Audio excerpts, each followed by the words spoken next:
नमस्कार दोस्तों, गेट मंत्रा में बहुत स्वागत है आपका। चलिए, तो स्ट्रेन एनर्जी के हम कुछ बेसिक कंसेप्ट एक्शियल लोडिंग का जो है वो समझ चुके हैं पहले से ही, ठीक है। और स्ट्रेन एनर्जी बहुत ही इंपॉर्टेंट टॉपिक है, जब ये डिफ्लेक्शन में भी इसका यूज़ होता है, ठीक है। तो आप इसको थोड़ा सा अंडरस्टैंड करके चलिएगा, और हम जब आगे डिफ्लेक्शन को समझेंगे तो वहाँ पर भी इसका यूज़ होगा, ठीक है। तो प्लीज़ थोड़ा सा इसको समझिए और इस टॉपिक का इम्पोर्टेंस को समझ के इसके फॉर्मूले नोट करिए, फिर आगे बढ़िए, ठीक है। फॉर्मूले नोट करिए, क्वेश्चन लगाइए गेट के, आईएएस के, जहाँ से मिलते हैं क्वेश्चन वर्कबुक के, और जो क्वेश्चन मिलते हैं उनको लगाइए, फिर उसके बाद ही आप आगे बढ़िए, ठीक है। Now we comes to the strain energy in case of spring. यदि स्प्रिंग में स्ट्रेन एनर्जी निकालना है तो कैसे निकालेंगे, ठीक है। तो लेट्स से कि मैंने एज्यूम कर लिया कि ये मेरा कोई एक स्प्रिंग है और उस स्प्रिंग पर कोई पी लोड लग रहा है, ठीक है। और उस स्प्रिंग का स्टिफनेस है लेट्स से के, ठीक है। अब मैं जैसे ही पी लोड लगाता हूँ तो पी की वजह से उसमें लेट्स से कि डेल्टा क्या आ जाता है, डिफ्लेक्शन, ठीक है, या इलोंगेट हो जाता है, ऐसा समझ लो, ठीक है। तो क्या हो जाएगा, फोर्स इक्वल्स टू क्या होता है, स्टिफनेस इंटू लेमडा। तो क्या आ जाएगा, p equals to k into lambda. तो स्टिफनेस को हम क्या बोलते हैं, k equal to p by lambda आ जाएगा। क्लियर है। तो ये चीज़ आपको समझ में आ रही होगी कि हमने यहाँ पर कैसे किया, ठीक है। Now we comes to next, that is, अब मैं एक क्वेश्चन पर यदि रिलेट करूँ इससे, ठीक है। तो क्वेश्चन को यदि रिलेट करते हैं तो ज़्यादा आपको समझ में आएगा, अंडरस्टैंडिंग होगी, ठीक है।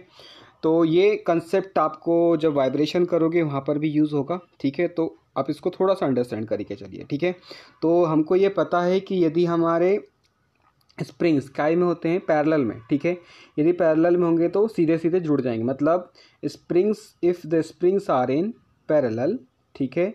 तो लेट्स से कि मेरा स्प्रिंग, इसका स्टिफनेस है K1, इसका स्टिफनेस है K2, तो के इक्विवेलेंट जो आएगा वो क्या आ जाएगा, that is K1 plus K2, ठीक है।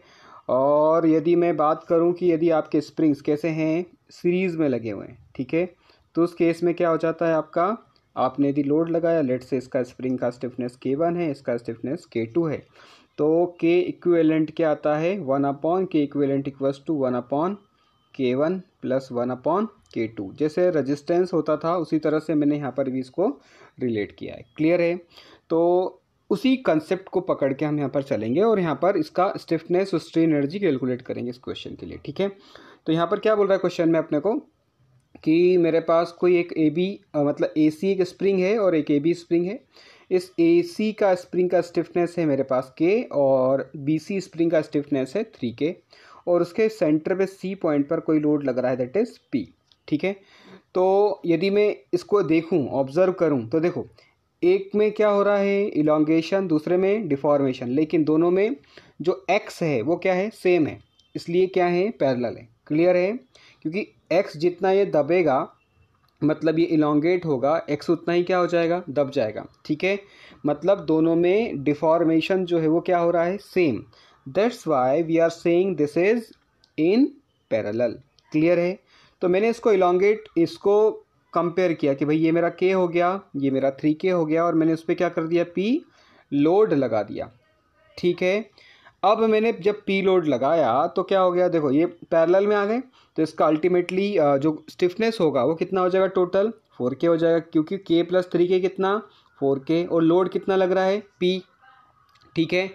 तो यदि हम इसको इक्विवेलेंट करके देखते हैं तो हमारे पास ये रिलेशन हमको मिलेगा, मतलब that is P equals to 4K into lambda. Clear है। तो ये आपके पास नोटेशन आ जाएगा। तो यहाँ से आप स्टिफनेस निकाल सकते हैं, यहाँ से आप डिफ्लेक्शन भी निकाल सकते हैं। क्लियर है। चलिए, तो अब इस क्वेश्चन में आते हैं। तो यहाँ पर अपने को निकालना क्या क्या है वो समझ लेते हैं। रिएक्शंस निकालनी है, तो रिएक्शंस कौन सी, RA और RB रिएक्शन निकालनी है, और उसके बाद आपको स्ट्रेन एनर्जी निकालना है, ठीक है। तो पहले RA RB निकालते हैं, ठीक है। तो मैंने एज्यूम किया कि मेरा केवल स्टिफनेस में यदि केवल RA निकाल रहा हूँ, तो मैंने यहाँ पर कहीं एक इसको कट कर दिया, और कट करने पर मैं एज्यूम कर रहा हूँ कि इस पर कितना फोर्स लग रहा है, लेट से F, ठीक है। तो इसका स्टिफनेस कितना है, KX, मतलब K स्टिफनेस अपना K, और फोर्स लग रहा है F, तो कितना हो जाएगा, F इक्वल टू कितना आएगा, K इंटू एक्स। तो RA जो है इस फोर्स के क्या हो जाएगा, इक्वल, मतलब RA इक्वल टू क्या आ गया, K इंटू एक्स।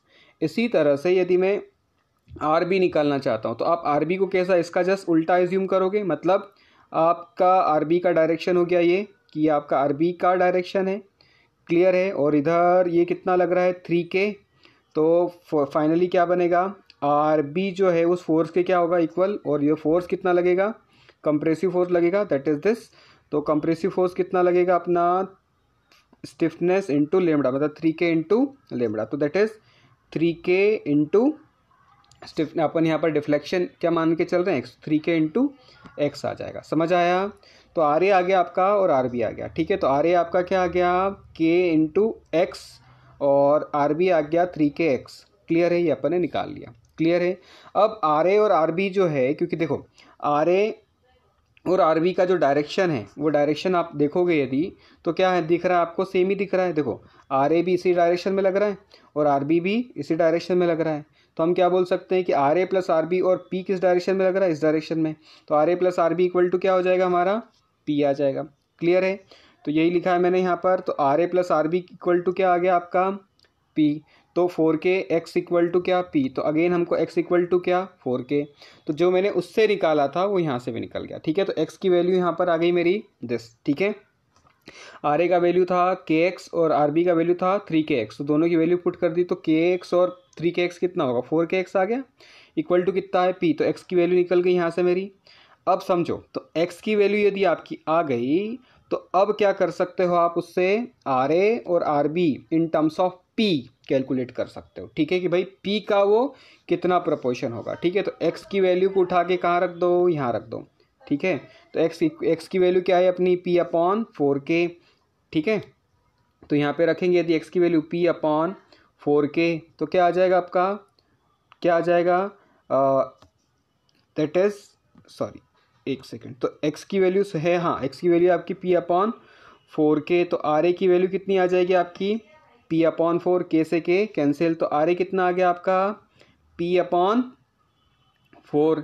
इसी तरह से आर बी निकालो, तो आर बी कितना निकल जाएगा आपका, आर बी इक्वल टू क्या, 3K इंटू एक्स, एक्स कितना है आपका, पी अपॉन 4K, फिर के से के कैंसिल, तो कितना आया, 3P अपॉन 4, क्लियर है।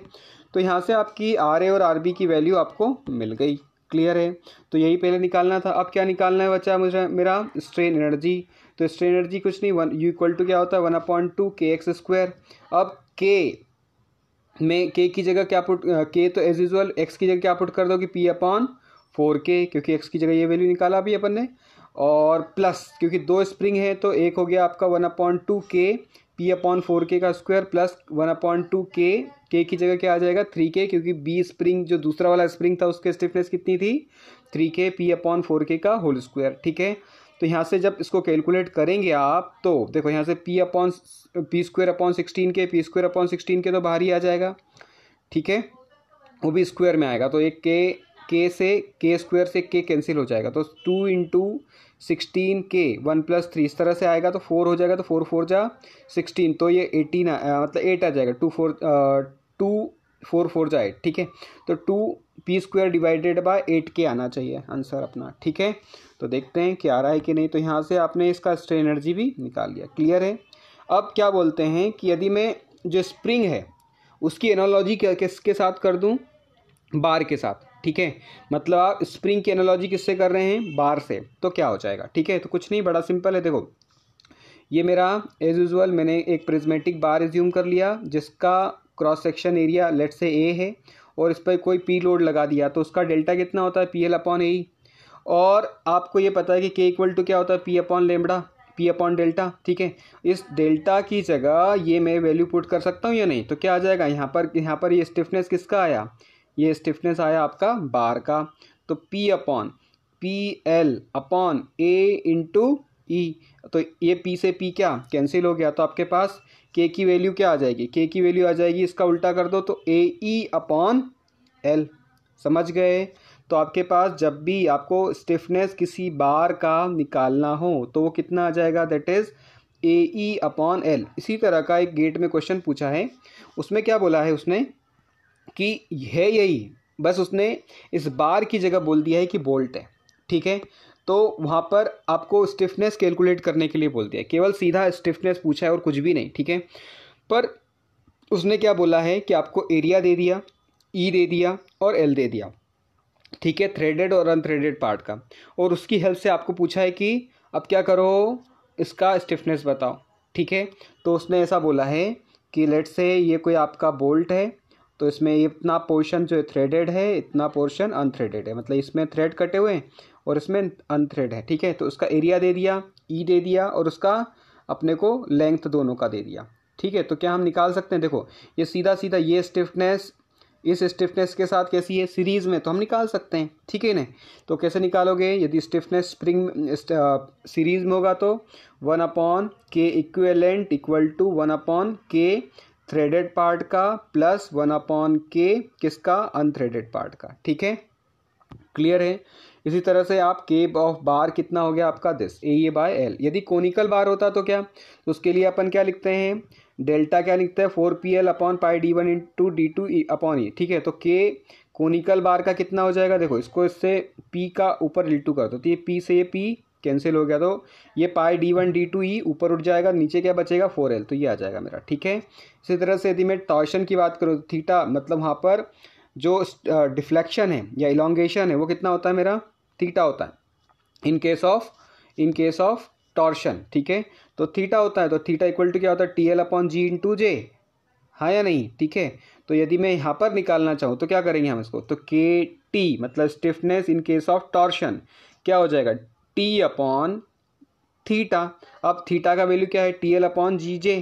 तो यहाँ पर आप इस लेट से इस थीटा को रिप्लेस कर दो किससे, इससे, तो TL जी जे से रिप्लेस कर दो, तो ये T से ये T क्या हो गया, कैंसिल हो गया। तो इन केस ऑफ टॉर्शन आपका स्टिफनेस कितना आ जाएगा, that is g j upon एल, ठीक है, ये आ जाएगा। समझ आई बात, चलिए। तो आई थिंक ये आपको पूरा समझ में आया होगा। इसी तरह की कुछ बेसिक फार्मूले आपको बस समझ में आना चाहिए कि कैसे ये आए हैं, ठीक है। तो in next lecture we will discuss that is strain energy in bending moment and torsion moment, ठीक है। चलिए, तो यहाँ पर अपन इस वीडियो को स्टॉप करते हैं और wish you all the best for your exam and thank you for watching my video. It may be possible, यदि आपको लग रहा है कि ये वीडियो अच्छा है, आपका इन्फॉर्मेटिव है, तो आप प्लीज़ इसको लाइक करें, सब्सक्राइब करें चैनल को, and thank you for watching my video. Thank you.